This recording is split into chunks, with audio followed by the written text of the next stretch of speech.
Hey everyone, and welcome to the Rona Rants. I'm your host Bernardo, and today we have the fourth podcast. So, before we start, I just wanted to say that I I've been I've been getting um, quite a few comments on my show, so that's actually I'm pretty happy about that. Um, I got some constructive feedback, which was great. Namely the squeaky bottle issue that I had in the last podcast, and I'm not gonna repeat that for sure. I replaced the squeaky bottle with a Coke Zero bottle, and yeah, everything's going well. Wanted to give you a short update, which is in general, I'm feeling a lot better. I think my memory is improving as well. Basically, I think it's all based on how bad I was sleeping before. So I in general, I'm not known to sleep very well, and I think the reason is because I'm I'm naturally a bit anxious as a person, and I use too many. I overextend my time on the PC or like looking at some screen, right? That's a pretty common problem, but yeah, it's definitely it rings true to me. Like I'm way too often on the PC,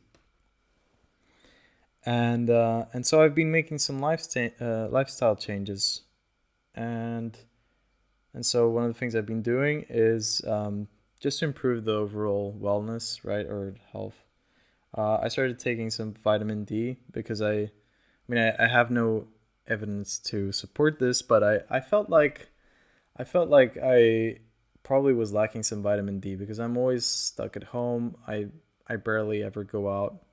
Um, and we've been going through this winter, and I do come from a country which is rather abundant in vitamin D. Like the sun is very strong there, and we have a lot of sunny days. And while I was in Sweden, I felt like I didn't have enough sun, and I felt like vitamin D made a little bit of a difference. So I don't know, it might be placebo, but I started taking vitamin D. Okay, I hope it works, but yeah, it seems to be helping a little bit. I don't know.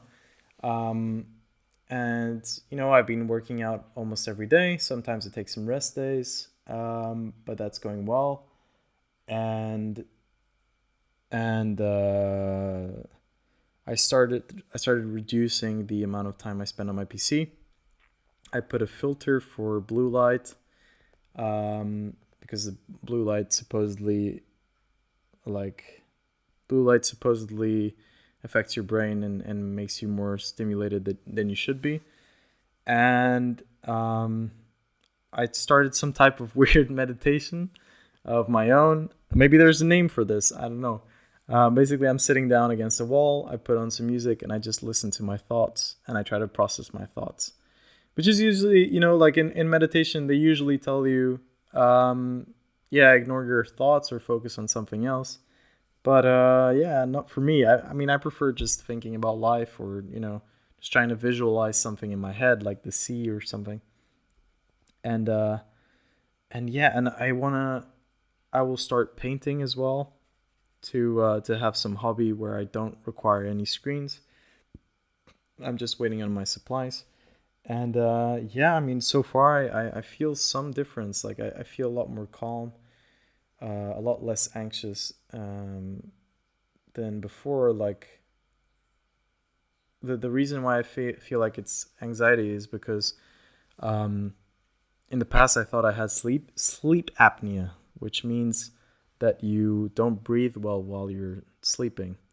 And so this is quite common for people who snore very loudly. I don't actually, but I thought that maybe I had it.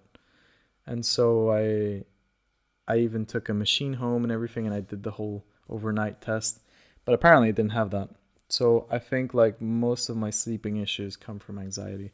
And I think now that I'm kind of working on that, um, I don't know. I've been waking up much better, and I feel like I have more energy in general.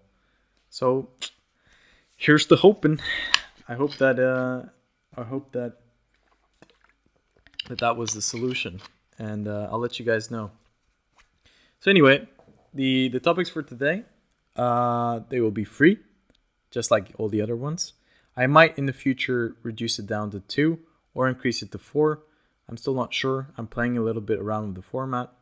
Of course, if I reduce it down to 2, I'll increase the length of time in which I talk about each of the topics, and I will, of course, proportionately reduce the time if I talk about 4 topics. But I think I'll probably keep it around 3 or 2. So there's 3 topics today, and one of them is books. How to start reading books if you hate them. Okay. And how do you enjoy books if you hate them? Number 2 is anime, the stigmatized art form, and why you should start watching anime. And number 3 is cats versus dogs, which is a topic that a viewer asked me to comment on. So, like the differences between having a cat and a dog, and what does it say about you as a cat owner or dog owner, or which pet should you pick, right? What's the best pet? Let's just say, what's the best pet? Is it a fucking cat or a dog? Yeah, I don't know. We'll let's comment on this. I'll try my best to talk about these topics, and let's see. So the first topic, books, and yeah, let's talk about books, right? So I have to first I have to state my case and let you know how it was for me and why this topic is so important for me to talk about.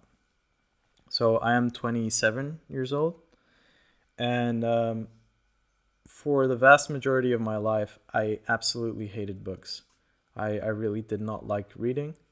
I avoided reading at all costs, and I only started liking books when I was 23 or 24. So that's like 3 or 4 years ago, which is shocking to some people. But yeah, I always hated books. And it wasn't because I didn't have books around. So the thing is, if you know my family, both my parents are avid readers. Like their main hobby is reading. Basically, they love it. They love that fucking shit. I don't know why they read so much, but they do. You know, they cycle between. I think my mom, she cycles between like 4 books at a time. Like she just continuously reads 4 books, and she jumps from one book to the other. And she does this insane, like really fucking insane thing, which is she starts reading the book at the end, so she knows the ending, which like incentivizes, I don't really know. It pushes her towards reading the whole book, and that's fucking crazy. She spoils herself so that she can then feel like reading the book. Like she has no motivation to read the book all the way to the end if she doesn't know the end. It's insane, but whatever. My dad and my brother, they're not as insane, but yeah, my brother also reads a lot. They're all the three of them are quite well read, and they have pretty broad general culture. I don't know if that's how you say it in English, but yeah, they're cultured in general. And I was kind of the black sheep in the family, so I never read that much. I really disliked it, and it was pushed on me, of course, because my parents love reading and they knew the importance of reading. But it just didn't work for me. Like when I was a kid, I would pick out books, but it was the books that had pictures on them, you know? Like I like the pictures. And yeah, I just throughout my childhood, I struggled with reading, and yeah, most of the books that I ended up reading were in English because, okay, I have thought about like why I didn't like books, and I can tell you why. So the thing is, like, when we were younger, we moved to England, and English was actually technically my first language. It was the first one I learned, and it was the one that I spoke at in school, I mean, and it was the one that first started reading and writing in English, and so the first books that I read were in English. And then we came to Portugal, and we started, and we had to learn Portuguese. So my brother spoke already a little bit, but very little, and both me and him had to learn Portuguese from scratch, and because we didn't speak it at home for some reason. So it was quite frustrating, especially because I don't know. I think I had some sort of learning disability or something, but I just didn't grasp the language that well. As I was growing, as I was growing older there, and so and so I don't know what it was about Portuguese, but I felt like it was not a very specific language. There were multiple interpretations for some verbs or words, which confused me a lot as a kid, and I just didn't understand it. I didn't understand it that well. And of course, with time, I learned how to speak. I learned how to write and read. Um, but I remember that I really disliked reading in Portuguese, especially because that was what was forced on us when you're a kid. And I just disliked it. And I was really bad at interpreting texts. I remember my dad noticed that as well. Like I was not good at interpreting stuff that I read. And and so every time my parents tried to push a book on me, I would ask for English, for it to be in English. But the thing is that I lost a lot of my English skills while I was growing up in Portugal. I had like this English framework in my mind, right? Like the structure was in English, but my English skills were not that good. I had forgotten a lot, and I just hadn't practiced a lot, and so I had to relearn English while in Portugal, and and then I started reading a bit more, and yeah, the books in English were fine, but the thing is, so I had two options, right? I either picked a book in Portuguese or a book in English, and in Portuguese I fucking hated it because I thought like it was a very vague language, and I hated it at the time. So I always picked a book in English, and the books in English. The problem that I had was that my vocabulary was not good enough. So I would often find words that I didn't understand, and I would skip them and assume their meaning, and often it would end up in me being really confused, like what I didn't think it meant that. And so yeah, it was a tedious process to have to um, look up a word all the time, or not understand completely a sentence. And the thing is, the books that were pushed on me were not really the best books. They were very descriptive. Like there was, I picked up, for example, Moby Dick at one point because it was a classic, and I thought, oh, okay, this would be cool to learn to read. Maybe I'll like it. And it was so descriptive. It's a fucking atrocious book at the time. Maybe I think now I would probably enjoy it, but at the time I thought it was shit, dude. It was fucking dog shit.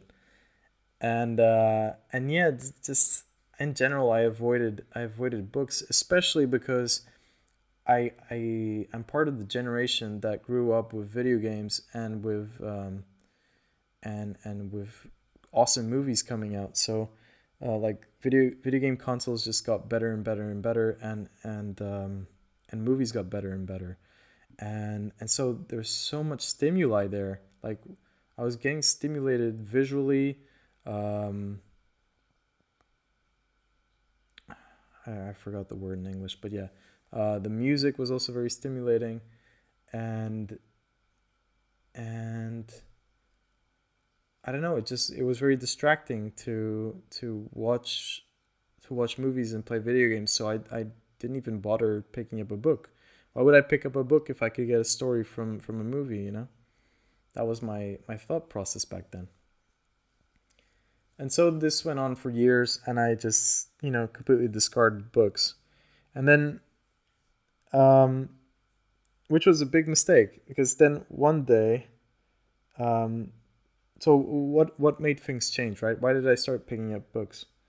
And the reason why I started picking up books was because I um, it was because I there was a topic that I was interested in that I couldn't really find online quite well. Like there were bits and pieces every here and there, but there wasn't like a concrete source of information that had a lot of things to say, um, except in book form. So I saw a lot of references to some books, and that was a self-help book. So back then I was very interested in like being very organized and more methodic and more goal oriented and so on. And there was a specific book that I was interested in, which I now don't remember. I think I have it in my collection here. Um, it was a book that I really wanted to get, and I was avoiding books because I didn't want to read them. But yeah, I decided, okay, fuck it, let's just buy it and let's see. And so I started reading it, and it was awesome. It was awesome. Like I did have the struggle with the words, so I had to Google a lot of words. But the source of information was so interesting to me. Like the information itself was so interesting that it kept me reading the book, and I just worked through it, right? And I started acquiring more words. My vocabulary increased, and and of course I had read stuff online as well. It's not like I never read, but when you read a book, you're presented with such a huge variety of different words that you get stunned sometimes. Like, what the fuck am I reading? What is this word? And so like I powered through because it was a book that had a lot of things that I cared about. And after that self-help book,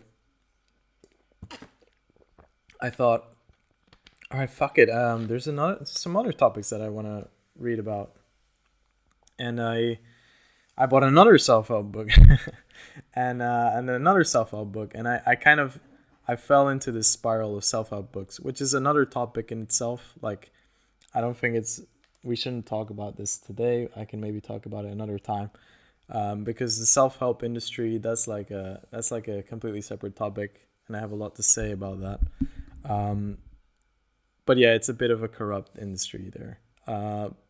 So I would be jumping from self-help book to self-help book because I found them interesting. They had a lot of things they seemed valuable to my life. Of course, what would happen is they would just make me feel better, and I wouldn't actually implement any of the things, and I would just be jumping from one to the other to the other to the other. Um, and the thing is, like, only a few of these books did I actually look up the author behind them and see whether or not this guy had any credibility, right? Because a lot of them are just random people who just proclaim themselves as gurus, right?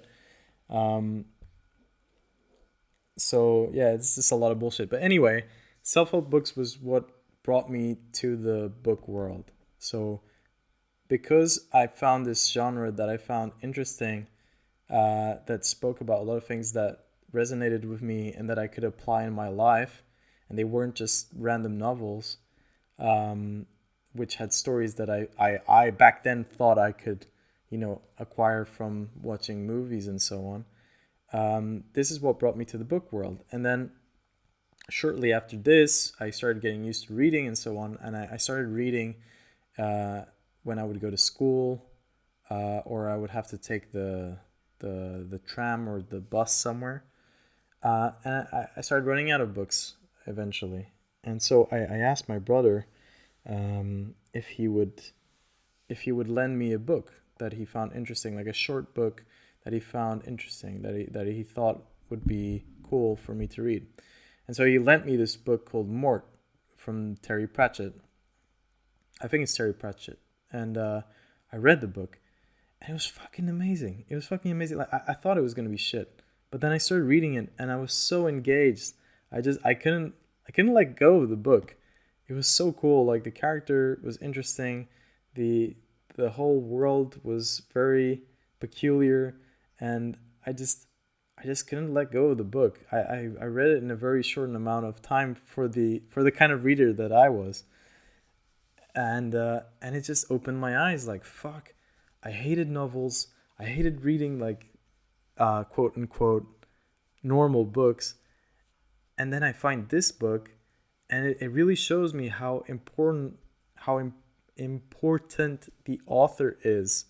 It's so obvious, right? But it's not something that you really think about when you hate books. But the author, the writer, the way he writes can really impact how satisfied you are from reading that book, you know? And Terry Pratchett, just he writes in a way, because I read a few more books of his, and he writes in a way that is very compelling. You just want to read more and more and more. And I thought that was so cool. And then it just opened like horizons to me. Like, fuck, this book, it had so much story. It had dialogues. It had amazing dialogues. I could see through the thoughts of each character, and get to know how they feel. And I can read about the very very detailed descriptions of each place and so on. And then I just asked, what happened? I asked for I got a few more novels. Yeah, I got a few more novels. I don't remember from whom. Um, and eventually I reread Harry Potter, the first Harry Potter. Um, and then I read the first book of A Song of Ice and Fire, Game of Thrones. So the first book. Um, and I also loved it. It was great. So it was kind of like I realized that reading books became a skill in a way, you know. Um, After you've acquired a certain amount of vocabulary, and you've learned to like be patient and to read carefully, um, then you can really see like how interesting a book can be, and how much information you can get, and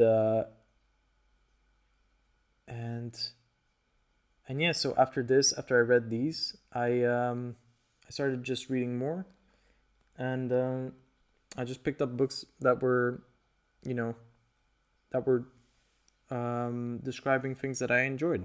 So things that I thought were practical.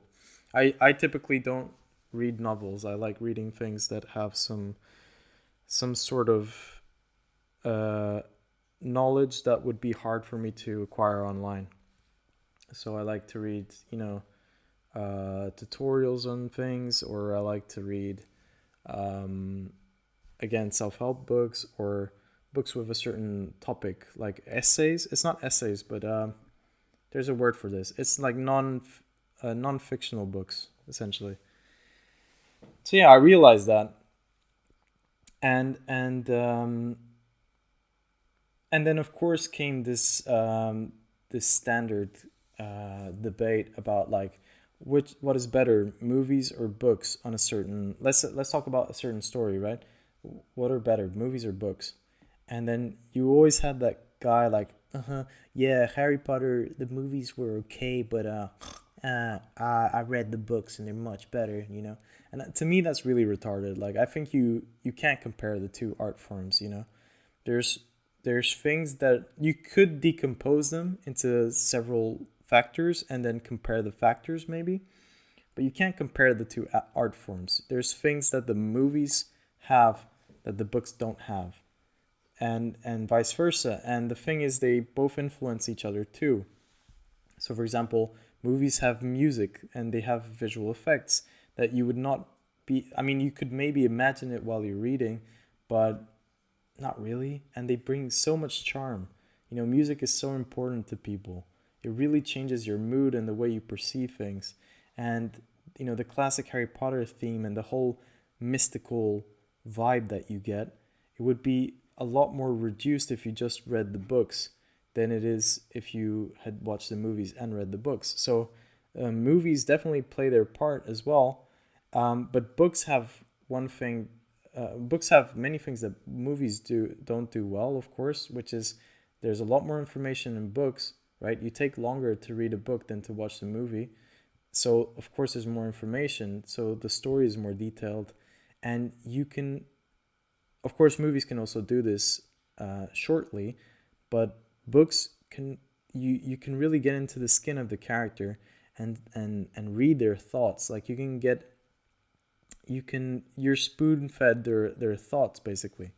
And this doesn't really happen in movies so much. Like, your idea of a character is based on the way they behave externally, while in the books they can be based on how they behave externally and how they behave internally.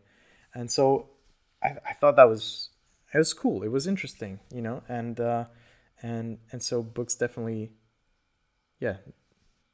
I don't know where I wanted to go with that, but I just wanted to point out that that difference between the art forms.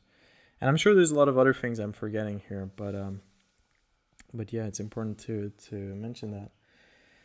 And so yeah, now I'm just reading books whenever I feel like it. I can basically find a time every day to read a little bit. And so let's go back to the question: how do I start reading books, and why should I start reading books? And I will try to list things for you. Okay. So going back on my whole experience, I'm gonna try to list stuff. Why should you start reading books? Why? Because number one, you can get a lot of information that will be hard to find online. Or maybe it will be easy to find online, but you will have to compile it yourself and put all the puzzle pieces together. So, for example, if you're looking for a solid, in depth source of information on a particular topic, you either have to scavenge around the internet and put things together that might have no connection to each other. Like you can make the connection yourself. They could have references, but you're not sure. I'm not saying that searching online is bad. Like I search online all the time. It's awesome. You can learn a lot of stuff online.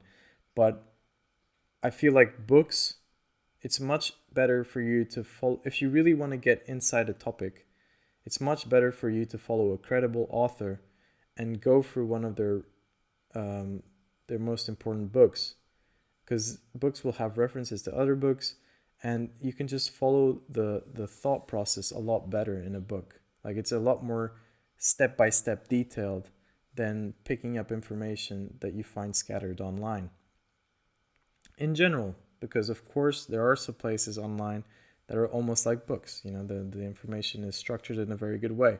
But I would say in general, with books, you can find a lot of very interesting information that can be very useful to your life. So it doesn't have to just be novels. Okay, that's point number one. So yeah, it can just be it doesn't have to just be novels. That's very important to clarify. Number two, why should you read books? Because it increases your vocabulary, so your language skills actually increase.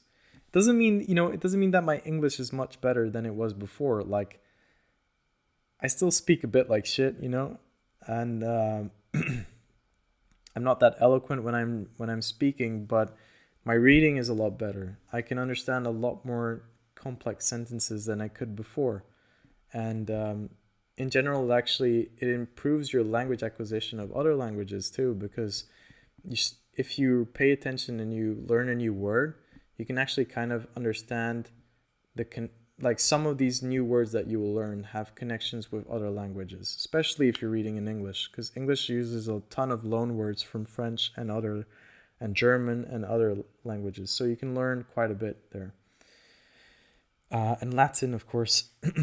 So there's a lot of connections between English and Romance languages and Germanic languages and so on. I mean, English is a Germanic, right? Germanic language. And number three is you can get so much more insight into a character and a lot more details of a story if you read the book than if you depend on the movie. And I'm not saying that you should only read the books. You should also watch the movies if you can.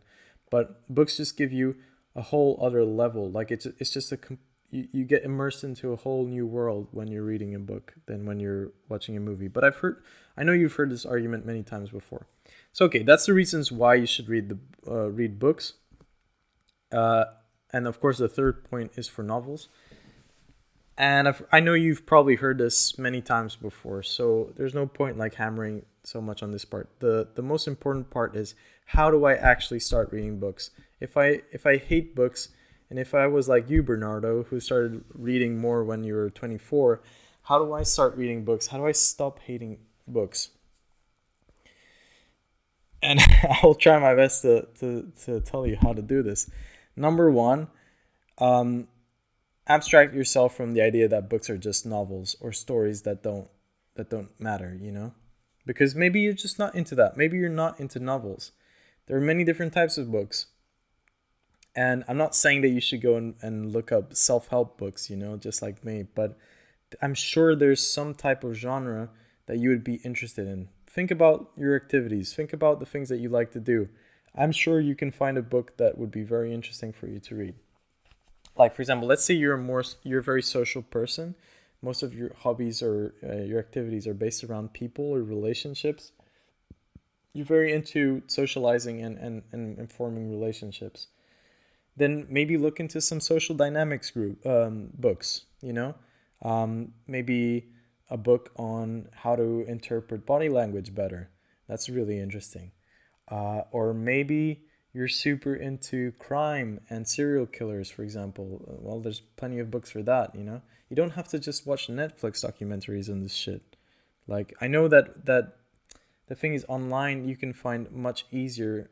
You can find information much easier in a much more visually appealing form, but it's always going to be superficial. If you want to learn in depth about one of these topics, which could be super interesting and super helpful for you. For example, if you want to improve your relationships with people, it doesn't have to be dating, but with people in general, or if you want to learn more about how anthropology, like how humans behave and so on, or religion, or I don't know, physics, computer science, I don't know, it doesn't matter.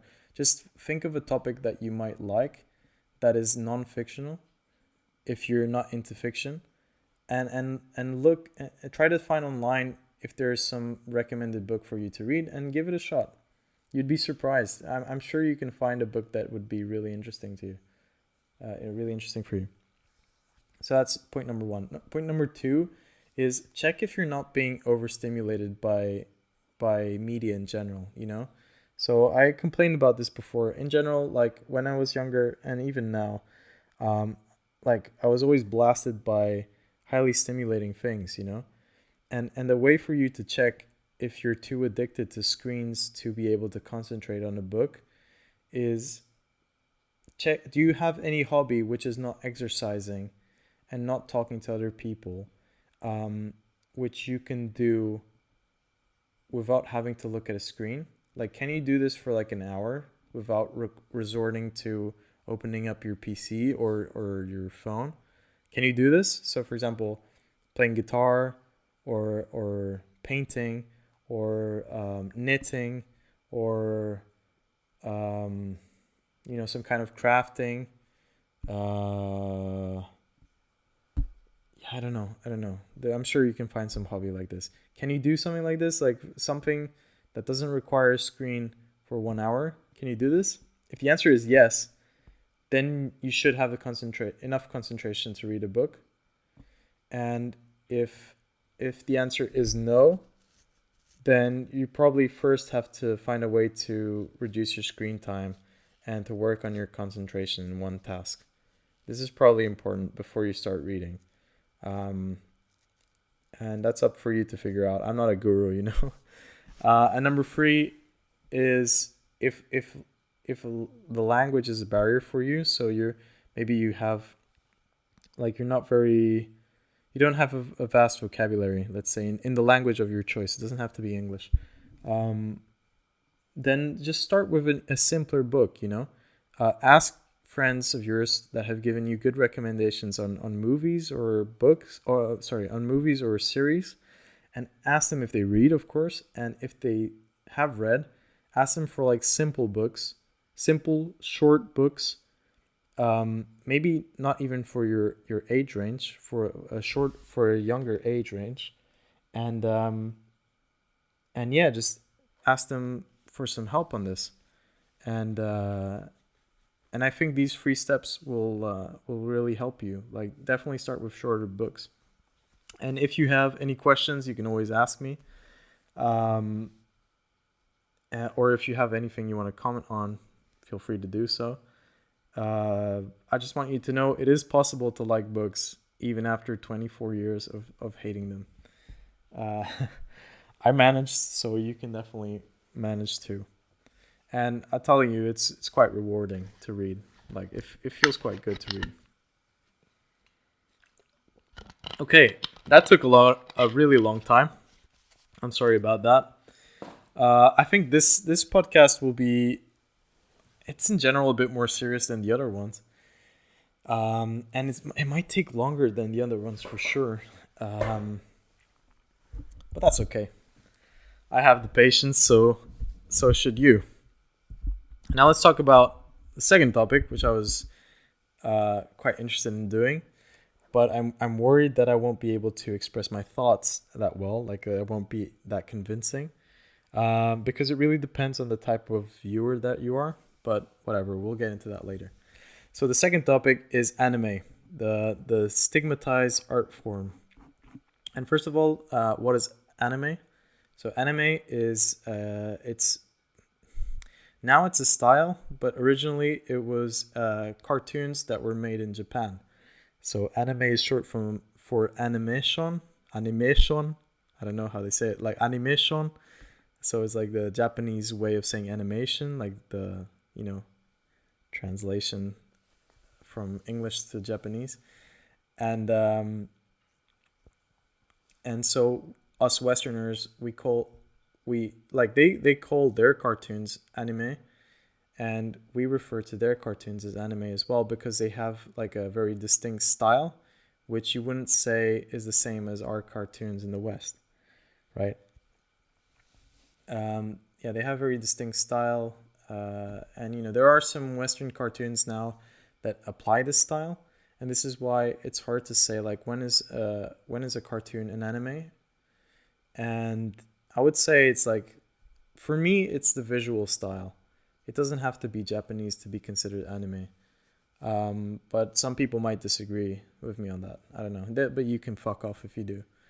Um, and and there's one show that is kind of like in between these, and that's Avatar, The Last Airbender. That's a Western show, but the style is very anime-like, or not very anime-like, but it's quite anime-like. However, I don't know if it's considered anime. Anyway, so that's what anime is.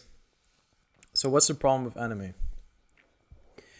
Well, first of all, we need to understand like what are cartoons, right? In the West. So cartoons generally, they are made for kids.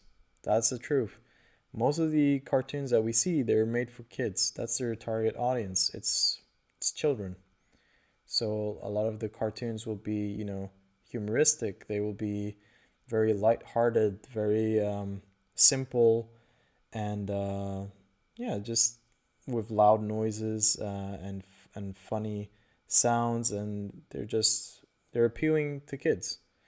And we grew up with them when we were kids, and yeah, so that's kind of the whole point of cartoons in the West, to entertain kids. Of course, we have Disney and Pixar and DreamWorks and some other companies which make movies that maybe now are more like family, the target audience is the family, so even adults can be entertained by these movies. And as an adult, you can watch, for example, The Lion King and enjoy it for sure. But it doesn't take you away from the fact that that the target audience are children. And so if you as an adult watch a lot of cartoons all the time, I mean, I don't care what you do. I really don't give a shit. But if you're watching a lot of these cartoons, yeah, probably people will think you're weird, or that you're, you know, they'll think like, why didn't he grow up? Or he or she, why didn't he or she grow up? Um, So yeah, and then you have anime, so the Japanese cartoons, and you know, first of all, it's something foreign. It's in a different language, right? And then the thing is, there are some really weird things out there. Like Japanese people, they're very creative, but there are some really weird shows out there, and of course, some of them are gonna, you know, they're gonna call for more attention than others. And so when people usually think about anime, they imagine like these cute girls with huge eyes and with um, very flamboyant dresses, making loud noises and saying kawaii and shit like this. Uh, that's what people will think of when they're thinking about anime, or they will see like over sexualized cartoon girls in inappropriate situations, And so if it's found out that an adult is watching these cartoons for kids that have like characters who are like over sexualized females, or like very bubbly girls making loud noises, of course it's seen like as kind of creepy or perverted, or just weird because you're watching cartoons for kids. So this is why anime is usually and of course it's in a foreign language. So there's a lot of stigma around anime, and in my opinion, it's very ignorant. I have a pretty strong opinion on this because I love anime personally, and I think like a lot of people are super ignorant when it comes to anime. I mean ignorant in the true sense of the word. I don't mean that they're prejudiced. I mean like they're ignorant. They just don't know enough about the art form. They don't know anything about anime. They're just going by like what they've heard people say, or maybe from one show they saw on TV.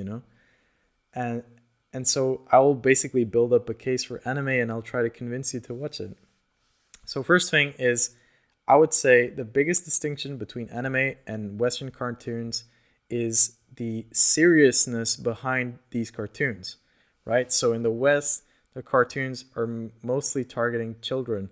They're usually comedic, and the episodes have no connection with each other. Usually, they're one-time things, and they're made to entertain children. In anime, depending on the show, of course, there are exceptions, but most shows are quite serious. Like the episodes have connections with each other, and there are multiple different categories of anime. Plus, they're decomposed into different age groups as well. So you have like shonen, which is for like like young teenagers or teenagers, and you have seinen, which is for more like uh, older teenagers or adults. And then there's some more category. I don't speak Japanese, but there's some more uh, like age groups and also different categories. So it could be sports, or it could be action, adventure, thriller, horror. I don't know. It's like it's almost like movies. It's almost like movies, and and so I wouldn't pair anime with cartoons. I wouldn't call anime cartoons because of this, because of how serious they are, like how much effort is put into most of, or I can't say most, but in a lot of these shows, there's so much effort put into it, and there's such enriching stories inside, that you can't even compare with Western cartoons, or most of them. Like they're a lot of these shows, they're not for children. They're really not for children. There's shows that are super violent, that are really psychologically disturbing. They have really interesting, like mind-blowing ideas and plots. There's actually quite a few movies in Hollywood that are based on the plots that come from anime. Um, but if I'm going to be more correct, actually, so anime is usually based off of manga, and manga is like the comic books. So they have like comic books. So most of these shows um, fuck me, where do I start? So it's kind of like with books and movies, right? I would say like anime is different from cartoons because it's almost like the movie industry. You have the books, which are the manga, so it's like comic books, and then a lot of anime is based off of the manga, right? And so it's kind of like books and movies, right? This dualism. Um, so yeah, a lot of Hollywood movie ideas are based off of manga ideas, and that's how serious it is in the East. So um, the first important thing to say is like there is a big distinction between Western cartoons and Eastern cartoons in the sense that anime can be very serious and it can be for adults with very violent topics and very interesting like plots, right? And and in the West, it's more like for children. I'm just repeating myself a lot here, but that's important to just put in your mind. And then, so what else is interesting about anime? So as I said before, there's many different categories, and then first thing is you get blasted with a completely different culture, right? So um, most of most of anime is based in Japan, right? It's in Japanese, and so you see a lot of things and concepts that you have never seen before. You know, there's a lot of things that come from Japanese culture or they come from fiction within the Japanese culture and they just blow your mind. Like, what? Like, people actually think like this? They actually do things like this? Uh, and then, like, I would say that really there's Japanese people are very creative, I would say. I don't want to generalize, but I really believe like these a lot of these authors, they're so creative. It's insane. Like if you watch Studio Ghibli's movies or Studio Ghibli, I don't know, Hayao Miyazaki's movies. He's one of the icons of anime, but he's not representative of the whole industry. But if you watch his movies, right, he's kind of the Disney of Japan. Um, like you can see there's a difference in depth between his movies and the Disney ones.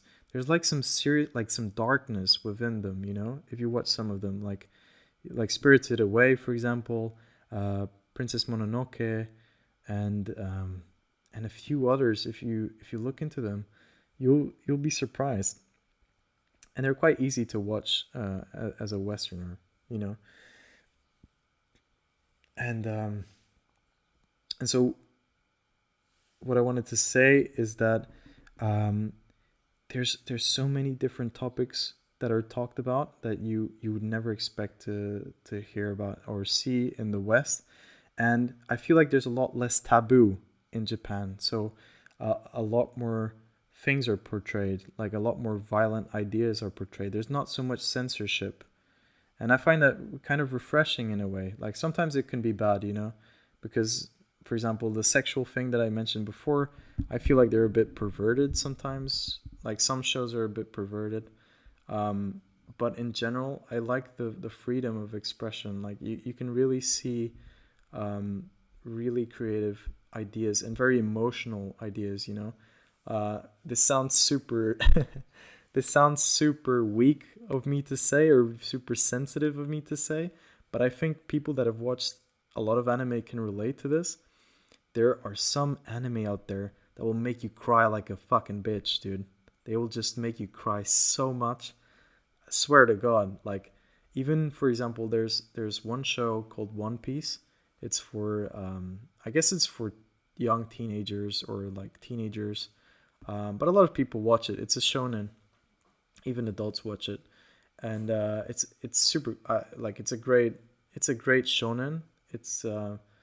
It's got very interesting characters. They're all very quirky. The story is interesting, um, and like that show, it has some moments that just they're so powerful, so impactful. Like it's it's insane. Like it's just really insane, and the way the emotions are portrayed, it really hits your heart. Like it fucking kicks you in the heart. You know, you really cry. It's like It's almost like the first like Ups, the first scene in Up, the movie Up in Disney. Like, damn, some scenes are really messed up, and there's I personally like the seinen type of anime, so the very like the more mature types. And fuck, man, you can find some really disturbing shows out there, but they're super interesting. Like there's I don't want to. I unfortunately don't want to spoil any animes to you, but there's um let me see, what can I talk about. I don't want to spoil any show. Yeah, sorry, I can't talk about the shows, but you have to trust me on this. There are shows that you'll see and you'll be like, "Fuck, man, that's crazy. I can't believe someone thought about this," and it really makes you think outside. It makes you think in real life about them. That's how good they are. I would say anime has some of the best stories I've ever seen. You know, maybe you can find some in books. Of course, you can find really awesome stories as well in books, but I really believe like anime and manga have some of the best stories I've ever seen.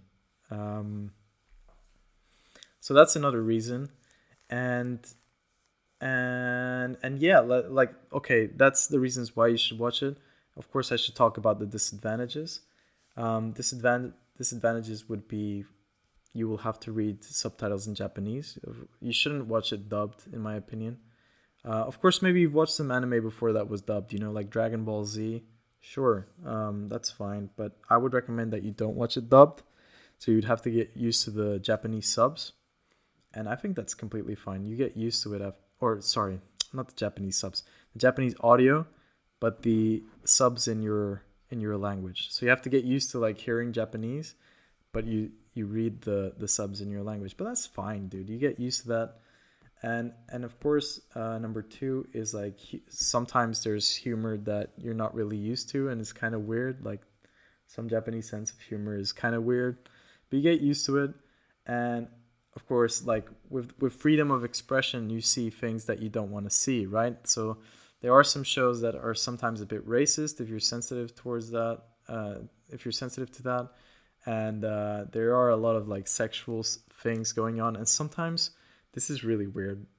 Of course, it's not every show; it's just a few shows. Sometimes they have like, I don't know, just really like suggestive, yeah, just suggestive sexual stuff with minors, almost minors, and that's the weird part of Japan. That a lot of people like, whoa, okay, this is not acceptable. But it's very few amount of shows, and when you find one, you can just skip that show and watch another one. So that I would say are the disadvantages. The advantages, as I said before, you get amazing stories and very interesting concepts that you can't find in most other places. All right. Um, and now I want to tell you, like, okay, so if I want to start watching anime, what should I watch? Because I don't want to watch a shit show, right? Of course, just like any other art form, it's not perfect. There are gonna be animes that are absolute dog shit. There's animes out there which suck donkey dick. Like they're really bad. They're not fun. They're not funny, and they're not interesting at all. There's many of these. The same, you can find the same. Like there's a lot of books that suck, and yeah, there's a lot of everything that sucks, right? A lot of movies that suck. So I will give you my recommendations as to which shows you should watch, or maybe free shows that you should watch. And then if you need more recommendations, you can ask me. You can also look up a guide online for anime, um, or maybe someone in the comments will give you some suggestions. If you guys have suggestions, let me know. Um, but I will give you like my insight on like which anime you should pick when you start watching anime. So which ones are the best to start with? That's what I mean. So the first one, and this is in my opinion the most important anime you should watch, and especially the first one to start with, is Death Note. So Death Note, and this show is super important because it will basically break this illusion that you have that every cartoon or every anime is, or that anime is like cartoons, they're for children. And this show will break that illusion in you. Okay, so I'll give you a bit of the plot. So it's basically the main character is a guy who is a genius student in high school, but he's really bored with life. Like he finds his life very dull, and every now and then he looks at the TV and he sees that there's quite a lot of crime in Japan, and he's just in general bored and he thinks the world sucks a little bit. Meanwhile, there's they show some creatures which are the death gods, the Shinigami, who are some I wouldn't say they're gods, but yeah, there's some like superior life form who controls people's death. So they basically like I think they keep track of like how people die and so on. And each death god has a book, and this book basically what it does is if you write someone's name, there's a lot of rules in the book, but if you write someone's name down in the book and you have the image of the person while you're writing down, you can kill that person.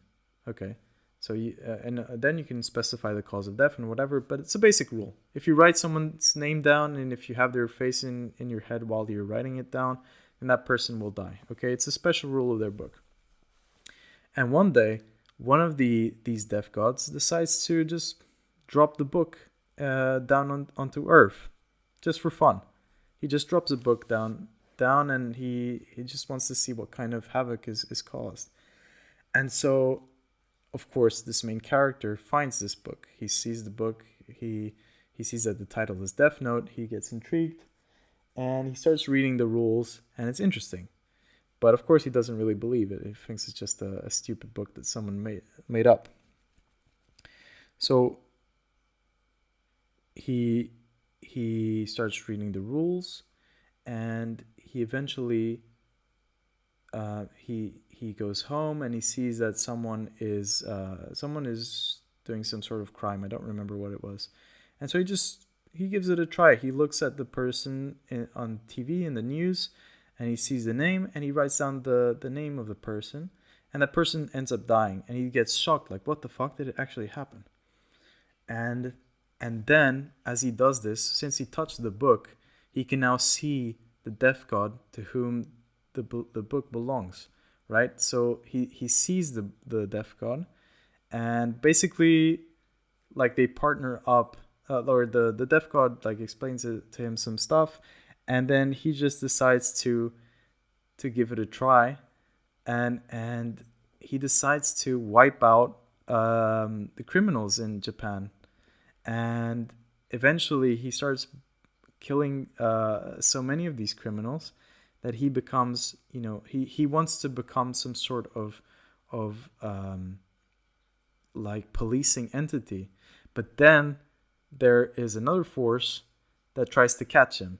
And I'm not going to say anything else because that would be spoiling. I already spoiled a little bit, but this is the basic premise. So it's a genius guy who comes up with a very, how would you call this?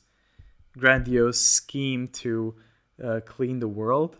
And then there's a group that tries to catch him because they realize that something's going on. Some criminal or someone must be behind all of these killings.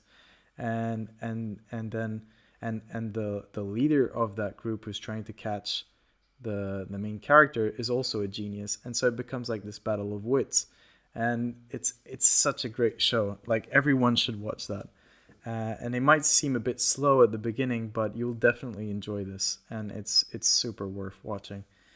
So that's the first show I would recommend because it, as I said, it will show you the seriousness and the creativity behind anime. And then the problem are the two next shows. So another one that would be cool for you to watch because it's very serious is Attack on Titan. And this one is it's a very violent show, but it's essentially about imagine if humanity humanity um, is being almost like humanity is trying to survive. There are some life forms out there that are much stronger and much bigger than humans, and humans barely have any tools to fight against these monsters. So they just keep they barricaded themselves in an area, and they keep getting harassed by these monsters, and eventually the monsters break through the walls and just wipe out a lot of humans, and so they're just trying to survive. And then there's a lot of mystery behind everything that's going on, like who are these monsters, where do they come from, why do they want to kill us, um, and even like some political issues within the whole human group. And it's also super interesting. I really recommend Attack on Titan as well, because it's serious, and it gives you just an interesting dynamic on things. And then the problem is that if it really depends like who is recommending to you these shows. Personally, I like the very serious topics, but you can also find very interesting, light-hearted anime. And I think my third recommendation would be to just watch Studio Ghibli movies. So pick up the main movies from Hayao Miyazaki, so Studio Ghibli, and just watch them. And it's I swear it's like a more it's like a it's like Disney but a bit darker. I think you should watch them, especially Spirited Away. Um, Princess Mononoke is definitely worth it. Totoro is more like, like lighthearted, fun. Um, what was the name of the other one? Howl's Moving Castle. This one is really good. Howl's Moving Castle. Um, and then there are a bunch of like other ones. There's one called Nausicaa Valley of the Wind. I watched that a long time ago. I don't remember if it was that good. But yeah, watch these. And that's my recommendation. There's many other shows you can watch. There's many other recommendations I could give you. If you want like a more shonen, so more like no, never mind. I think honestly these are really good starting points. And then after I can give you more, or you can just ask around, right? You can check some guides online. But yeah, don't neglect anime. It's worth watching. Don't be stupid. don't just be scared because it's I don't know, something you're not used to. Okay, I've realized the podcast is going for way too long now. Let's talk about dogs and cats. Fuck it. We'll just go for a really long podcast. See, this is what happens when we talk about emotional things, you know? This topic matters to me. I love anime. A lot of my friends love anime, but I think a lot of people just didn't, I don't know, they just didn't have the opportunity to watch it. Oh, also important to tell you, where do I get this anime? So Death Note, like where do I watch Death Note? So depends on your country, of course, but you can find it on Netflix. I'm saying Death Note because that's the one you should definitely start with. There's Death Note on Netflix, I'm pretty sure. If not, you can also pay for a subscription on Crunchyroll, which is an anime thing, but I don't recommend it because you've never watched it before, right? Otherwise, I recommend the old pirating strategy. Yeah, just go full pirate if you can. I know in Portugal it's fine. In Germany it's not fine. In Sweden I think it's fine. Yeah, I don't know where else you were, but yeah, try Netflix. It should be on Netflix. Okay, so cats versus dogs. This is another big topic. I know we're like 1 hour and something in, but I'm not gonna rush this either. Cats versus dogs. Well, first, before we start, I have to say I'm very biased. I am a dog person, or I love animals in general. You know, I really like cats too, but I am a dog person, I would say. And and so just bear that in mind. I've only had dogs so far, dogs and a hamster. Um, I love that hamster. Actually, I fed it too. I fed my hamster too much. He kind of died from obesity, I think. Sparky. His name was Sparky. I gave him food all the time, and he bit me a lot, the son of a bitch. But you know, I kind of loved him in a way, like fucking asshole. It was a toxic relationship. But yeah, so animals in general. Um, uh, what was I gonna say? Fuck me. Right. So, what is better, dogs versus cats? I'm gonna just say it out loud. Dogs. Dogs are better. No, but seriously, no. Well, first, I think we need to discuss like what kind of pet are you looking for, or what are you looking for in a pet? That's the most important, right? And okay, we can start like we can be like super autistic here and just objectively look at everything, right? So you can say that in every relationship or in almost everything you do, you look at some possible gain, right? In most things, you look for gain in things, right? So even in relationships with friends, your friends, they give you something back. And if they stop giving you these things back, you probably drop them as a friend. Now, this sounds fucking terrible, but it's kind of true. So, um, if you, what do you find in your friends that they give you back? Usually it's good company. And good company is very vague, but the truth is like they give you either they have a great sense of humor, they make you laugh, you know. It could be that they are very good listeners, so you can talk a lot and they give you good feedback, or they just listen to you, which is also something you might be looking for. Um, yeah, they might give you, um, they might just be they might be very fun or funny. Might have great jokes. They can maybe be very innovative and do lots of new things, which is very exciting for you and bring you along. You know, they can also have a lot of good social connections, so you meet more people through them, and it's not just one of these factors. Usually, it's a combination of these factors. They might also have very similar values. You can have very thoughtful conversations, very deep conversations with each other, and so on. So there's many different things that a friend can bring you, and that you give them. So it's like a symbiotic relationship. So they give you stuff, you give them stuff, and you stay together as friends because you give stuff that they like and they give you stuff that you like. If a friend becomes someone who stops giving you the things that you wanted, you might undervalue them as a friend, or you might even drop them as a friend. That sounds really bad, but it's kind of true. Anyway, we're not going to go into that. But now let's look at pets, because we have to kind of be a little bit selfish, in my opinion, in the sense that we need to look at like, what do I want from a pet? You know, what do I want from a pet, right? Because that really changes like what kind of pets do you want. So, for example, for me, what I want from a pet is I would like a pet which gives me company, so it's often around me. It doesn't have to be doing stuff with me all the time, but it's just around me. Like I can feel its presence.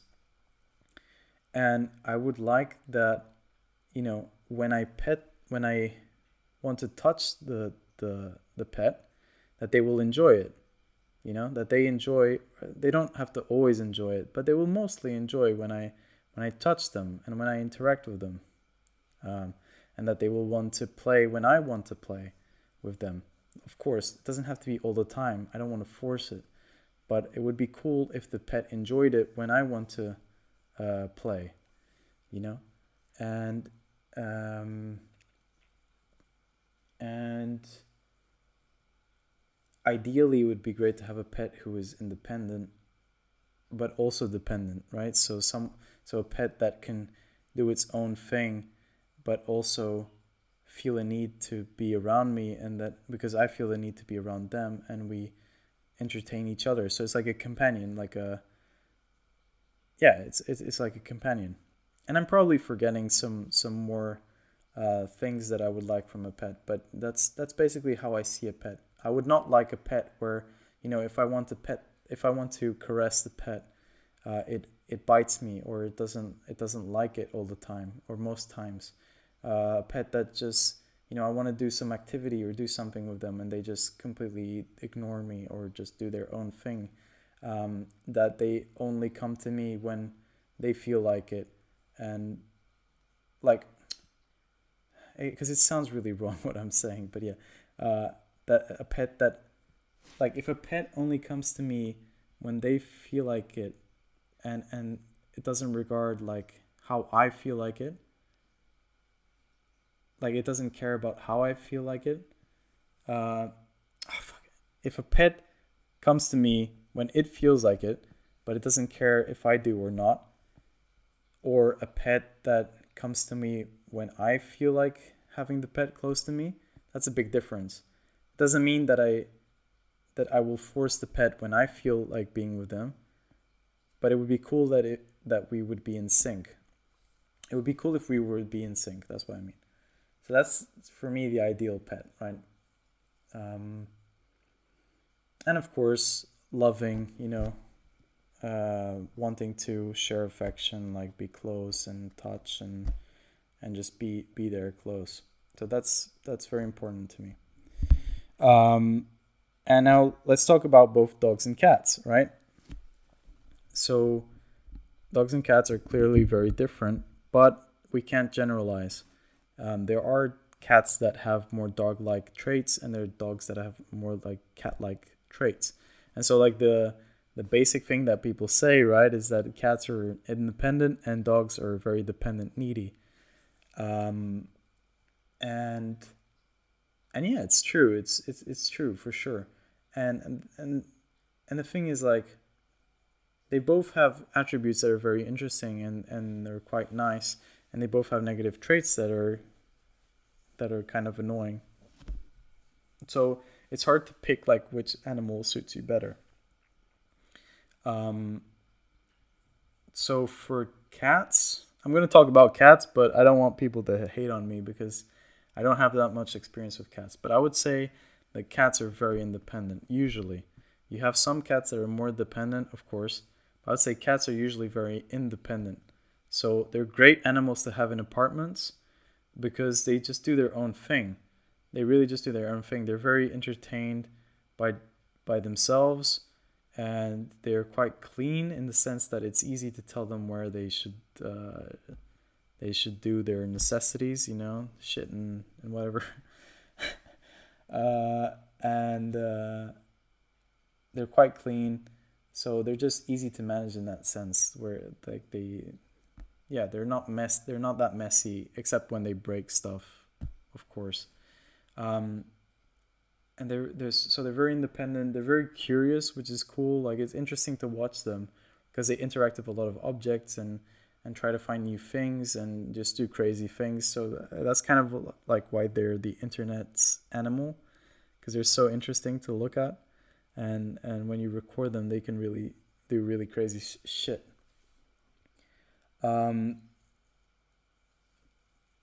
but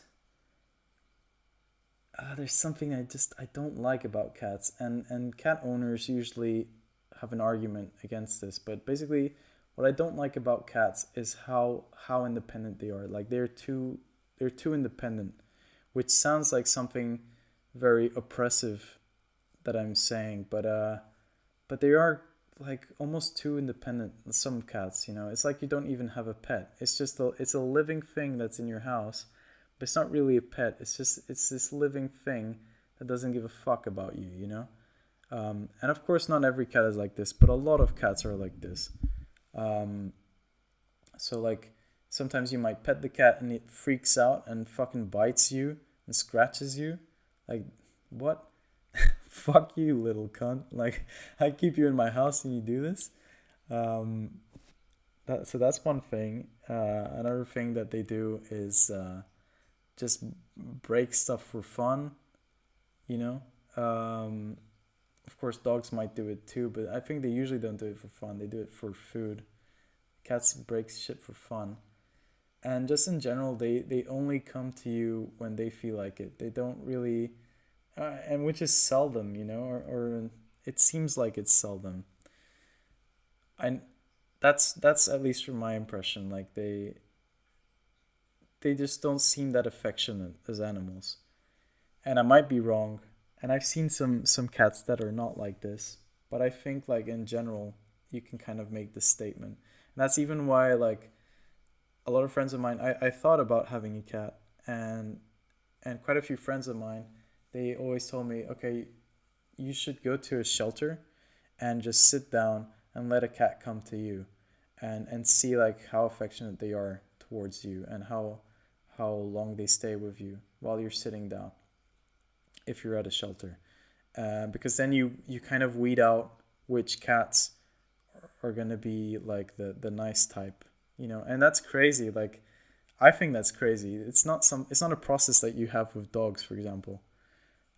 So okay, let's talk about dogs. So dogs also have their negative traits, um, so the problem with, for example, the problem with dogs is that they're very, very needy in general. Like they're designed to be like your permanent companions. They should be following you everywhere.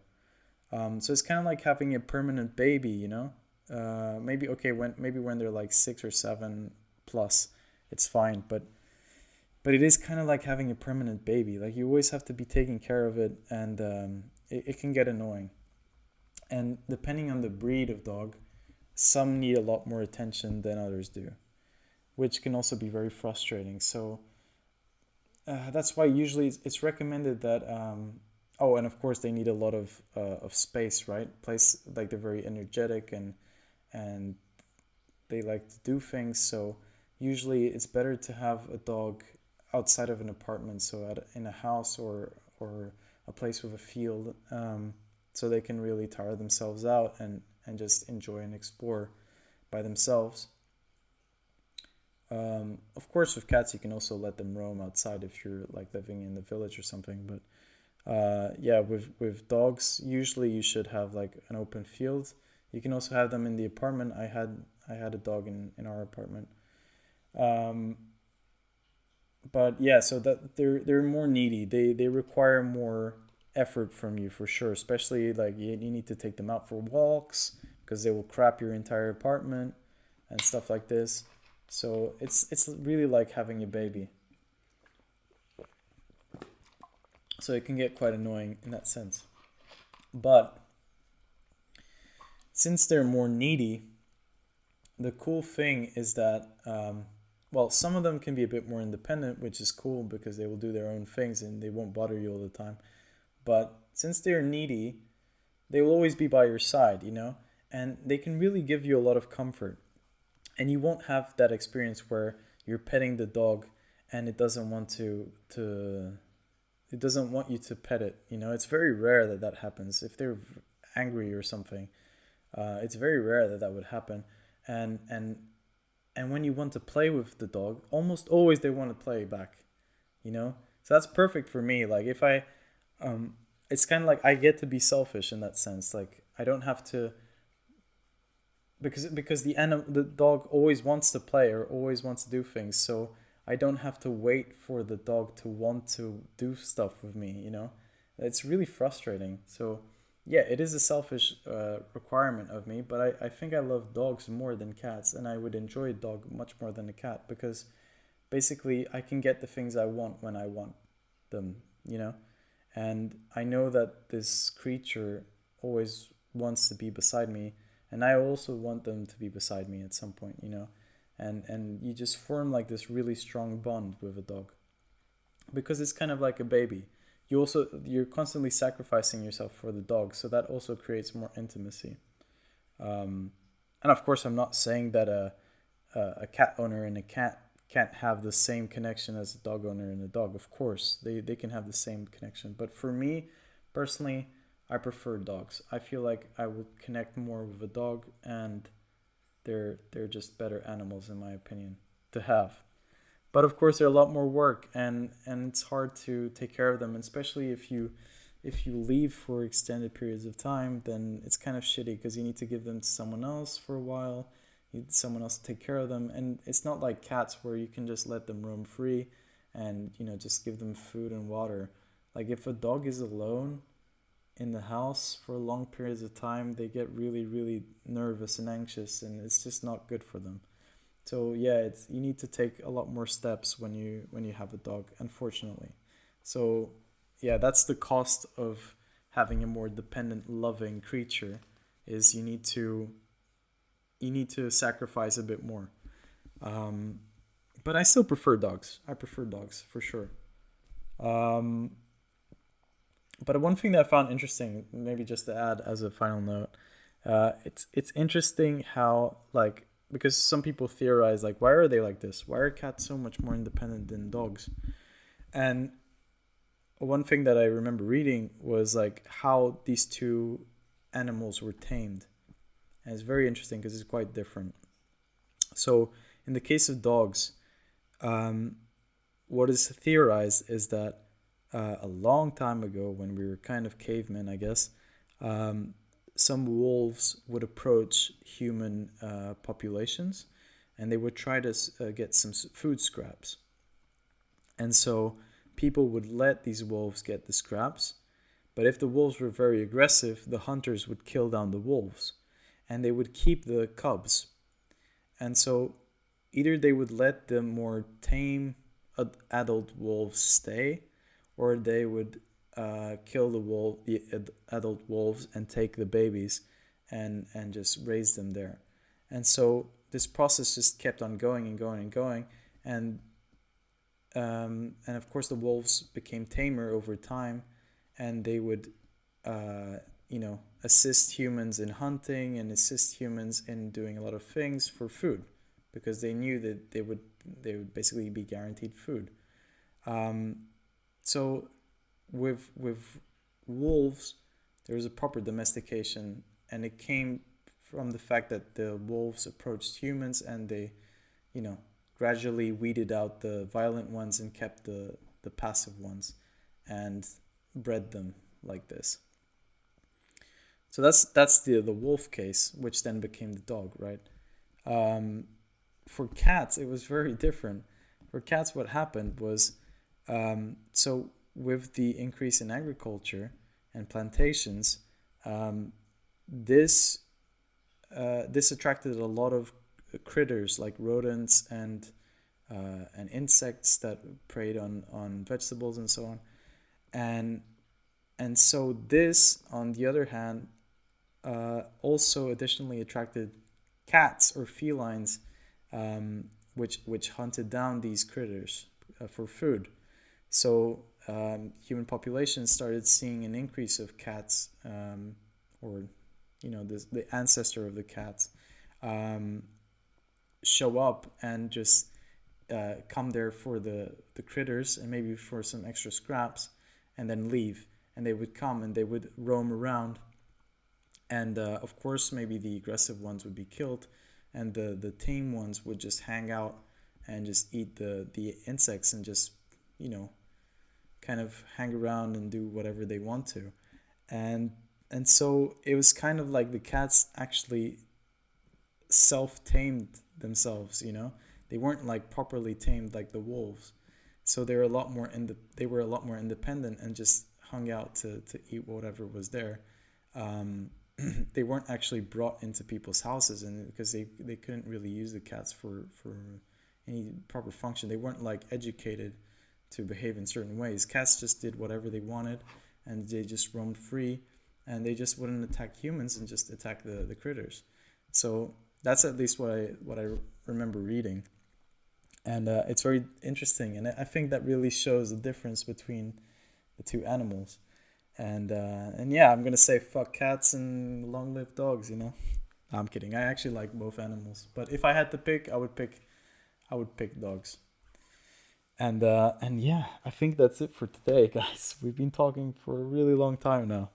This is the longest podcast so far, but it's a good introduction because the next podcast will be the first guest podcast with my friend Albert, who is who it's a friend of mine from Sweden, and you guys will hear all about him in the next edition.